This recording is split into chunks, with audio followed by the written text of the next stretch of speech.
వేట్లపాలెం గ్రామం ఈ నెల 28వ తేదీన బాణసంచా పేలుడు జరిగింది.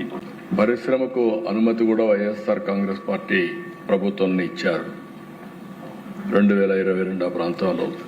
ప్రతి దాంట్లోనూ రాజకీయమేనా? మనం ఎదుగుతున్నామా దిగజారుతున్నామా అర్థం కావట్లేదు. ముఖ్యమంత్రి స్థాయి వ్యక్తి ఇట్లాంటి మాటలు మాట్లాడచ్చా?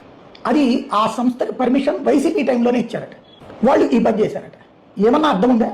ఇప్పుడు కరోనా టైంలో రమేష్ బాబు ఆసుపత్రి వాళ్ళు అక్కడ ఉన్న ఒక హోటల్లో, స్వర్ణ ప్యాలెస్ హోటల్ని అద్దెకు తీసుకుని అక్కడ ఇన్సిడెంట్ జరిగింది, అగ్ని ప్రమాదం జరిగింది, తగలబడిపోయారు, చనిపోతే ఆ రమేష్ బాబు హాస్పిటల్ పర్మిషన్ ఎవరు ఇచ్చారు?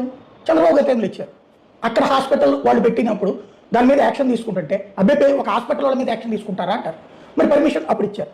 లేదా ఇప్పుడు రాష్ట్ర ప్రభుత్వం చెప్పేటటువంటి ఇన్సిడెంట్ జరిగేటటువంటి ప్రతి చోట కూడా గతంలో చంద్రబాబు గారు పర్మిషన్ ఇచ్చినటువంటి ఇప్పుడు అవినీతికి పాల్పడినటువంటి కేసుల్లో అరెస్ట్ అవుతుంటారు. లేదా ఆయన ఉద్యోగంలో పెట్టుకున్నటువంటి వాళ్ళు ఇప్పుడు అరెస్ట్ అవుతుంటారు. అంటే చంద్రబాబు గారు చేసిన తప్పు అవుతుందా?